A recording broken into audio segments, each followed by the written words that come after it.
Hello everyone, how are you? Welcome again to the EBM Scholars Show. This is Ernest as usual on my show here, and we are having a topic, a discussion. I received a question from one of the person here was asking me, how did you manage to succeed or to make it in the United States of America? What things did you focus? What things did you do? Or what mistakes did you avoid as immigrant while you are brand new in the United States of America, so that they can be able to avoid those kind of mistakes? Usually we tell, okay, don't do 1, 2, don't do whatever.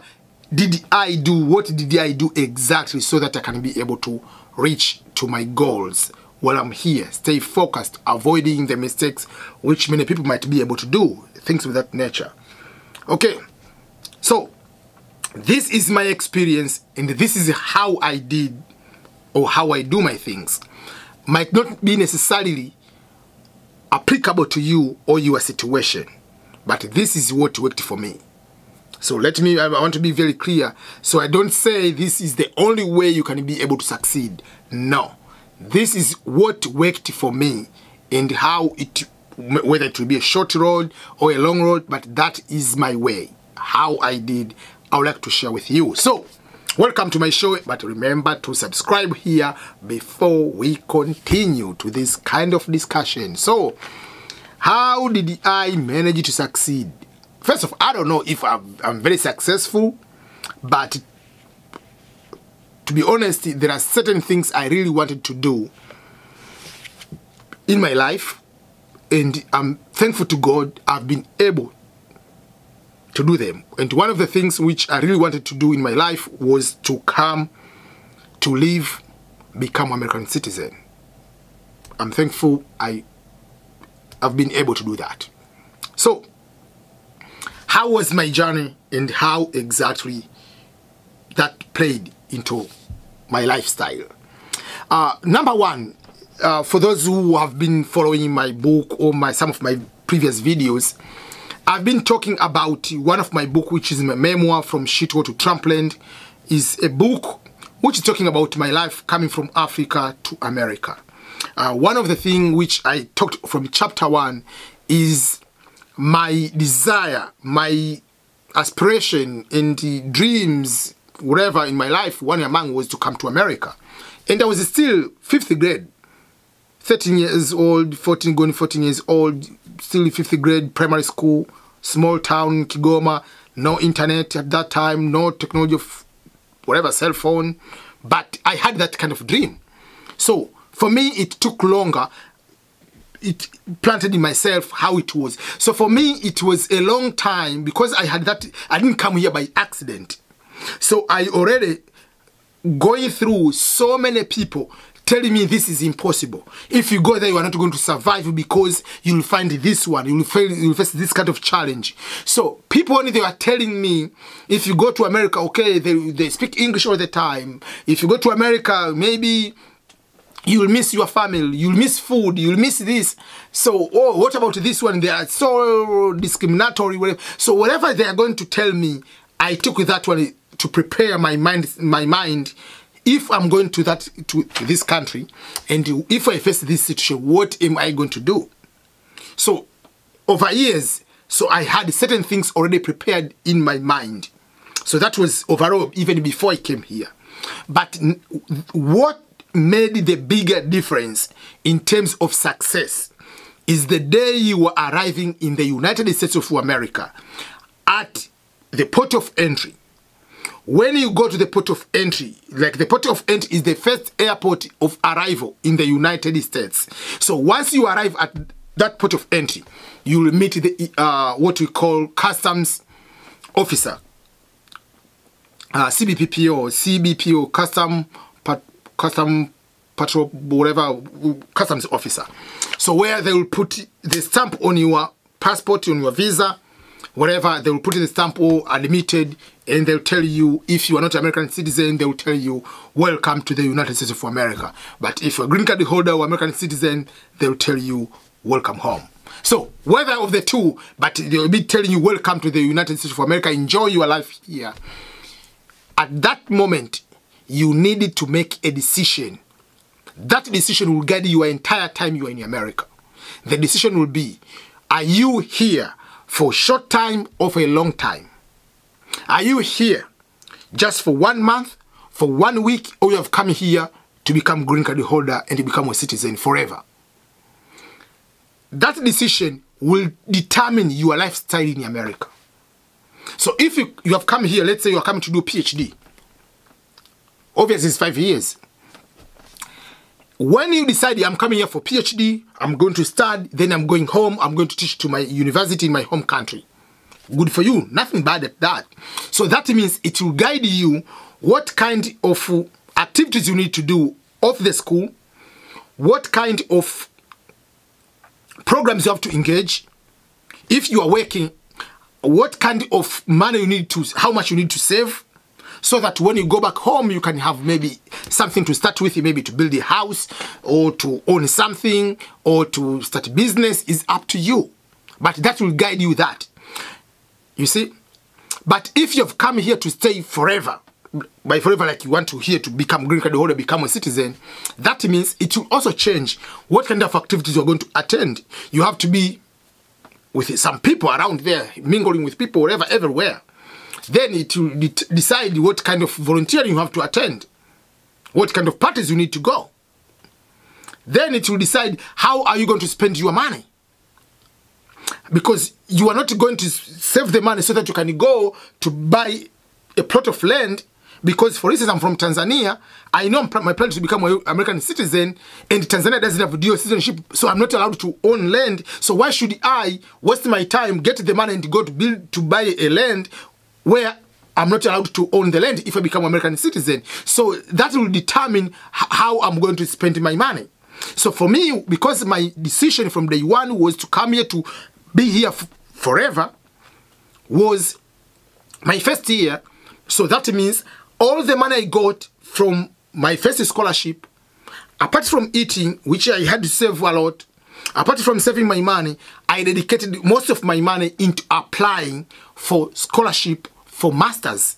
So I ended up applying over 25 universities. Some of my friends, maybe they didn't plan to stay here for a long time, so they had to save money. When they go home, they can do something else. Good for them. But for me, it was pure focus. I have to get something here. I had to apply 25 universities. So the day I was finishing my scholarship, my first scholarship, going to the country back in Tanzania, I didn't have much. I had less than 500 cash after staying in the US for over 1 year.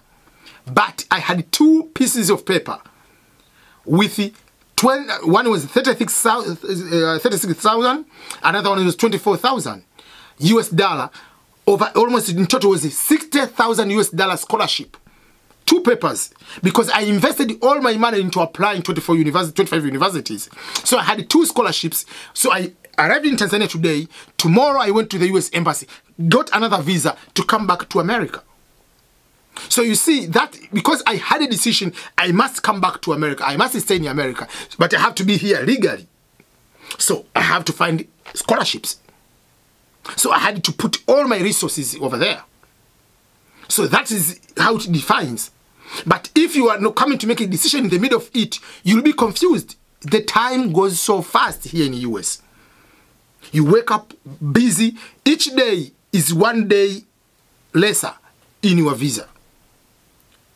Staying in America. The days are not coming back. You are going, yeah. So you decide if I'm staying or I'm going back. Don't be in the middle. So that if you decide I'm going back, you know for sure how are you going to spend your money, and what kind, even if you want to buy something, what are you going to buy? Do you want to buy shoes just so you can show shoes? No. So it can guide how you can do allocation of resources well. If you are single, do you want to date and get married to someone, or you don't want to date anybody, you want to get married to a person? Because if you want to stay here forever, and why do you want to start like dating someone already in your village? For what? It's just up to you. So you need to make those kind of decisions from very early on, from the beginning.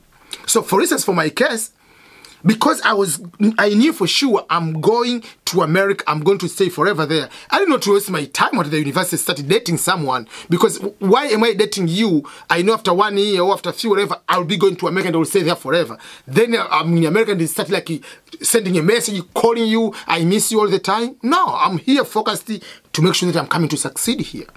So that was me.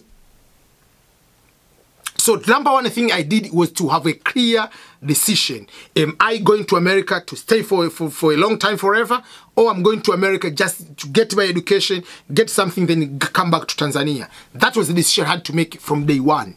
And that helped me everything up to today.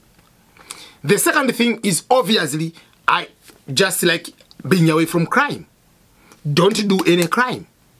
Because once you have these criminal records, they will affect you in your professional life. So you need to, a little bit very early, to know what are the big no in the country you are in. Child abuse, women abuse, drug, whatever, anything like to be in trouble, avoid them. Then, another thing is just to play a game, to know, no matter what, don't be out of status. So whether you're a student, you have to have a long game. You know for sure, my visa will be ending on this 2 years to come. What next after that? So don't wait until you have 2 months left from your visa. Let me apply. Ernest, can you help me to apply for masters, for PhD? You cannot get a scholarship within a month. It is a process of over a year. So you need to have a game ahead of you. So for instance, for me, I arrived here in August 2008. I know I'll finish my program. So 2008, by October, I already done my GRE. I applied all my universities for the game of 2009. What will be coming after? And 2009, what is going to be coming after when my master's is going to end, my OPT is going to end? You need to have like 2 steps ahead, so that you cannot be just like on the last day, you are going to be surprised and you're just starting running like a chicken. No. So be ahead of the game. Another thing is, which helped a lot, is to use most of your time to trust yourself, research, and ask questions to the appropriate people. People who have knowledge and have the goodwill or good intention with your development. So what kind of friends who are Americans you can hang on with or go to hang up with? And what kind of people with their profession, like you need to have some people who know about immigration law, lawyers, people in the church, whatever. You need to have, what kind of network do you need to have? Even if you go back, if you want to come back again here, what kind of relationship are you going to have? So there are so many things of that nature I had to avoid or have to build. People I can be able to trust, people can be able to share. Even like professors, they know for sure there are certain professors who can say, well, my plan is just I want to stay here. How can you help me? Can you help me to get assistantship here? What should I do?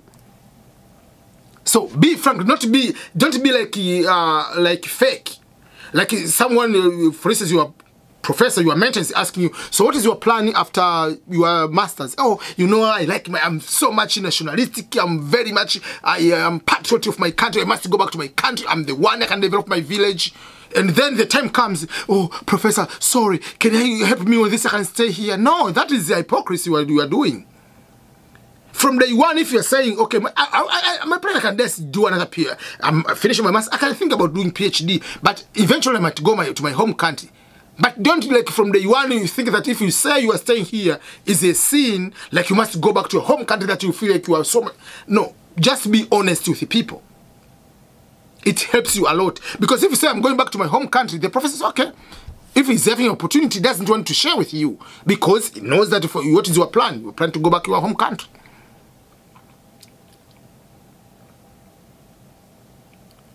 And another thing here, try not to do a lot of shortcuts.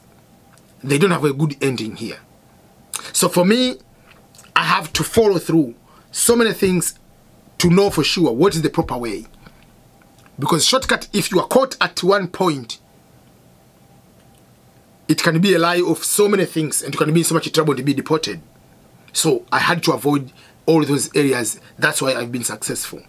And again, I had to find what opportunities as immigrant, what is my weakness as immigrant, what is my strength as immigrant. I have an accent, obviously you know that. So, for instance, why should I waste my time to find a job of being customer service talking over the phone? I know some people, they might be upset. Even myself, sometimes I'm upset if someone is having an accent I don't understand on the phone. So, if that's the problem, why do I need to waste my time to find a job over the phone? I don't want to do that. So I have to look what is my weakness, what is my strength. That's why I had so many jobs of teaching at the university, because that is part of my strength of teaching. Yes, at one point, I had to join the military because it was one among the, I don't know if there's a shortcut, but it was one of them with the guarantee way on how I can get a house faster, how I can turn my around in a positive way, in a very fast way. So you have to figure out most of the things, what works for you. That is what I can simply advise you. I don't know, like I cannot have the specific, you do 1, 2, 3, 4, 5. No. The state you live in, the people around you in, how you came here, you came with a visa, you came with a green card lottery, it changes. If you come with a green card lottery, you are from day one, you are good to go. If you come with a certain visa, you have to go to get a green card first to start another kind of professional life. So it depends, how did you come? Did you come here from day one with the intention of staying here, or you change your mind after staying for 1 year? So all those things will determine how fast, how slow, how quick, how whatever, what kind of road you need to take. So that is like my experience on how I managed to succeed on so many things. Just like at very early on to know what I want. And finding information, how can I do properly? Avoiding what kind of mistakes other people have done in this kind of situation, so that I can avoid those mistakes. And that's why, for things I know, I want to share with other people so that they cannot do mistakes. Maybe some of the mistakes I did, or I know some people did certain mistakes. So to avoid all those things, it will be good to, from day one, you know what you want and how can you get it without being in trouble. Okay. You have any question? Any topic you want me to talk about? You know what to do. Comment below. I'll be able to answer that one. Whatever you have a comment, question, and it needs some video to make, I'll be happy to make that video for you. So thank you everyone, but remember to subscribe my channel and keep watching my YouTube channel. And welcome, if you are the first time to come to the YouTube channel, my YouTube channel, welcome to the EBM Scholars family. You are in the right place. Okay, goodbye everyone.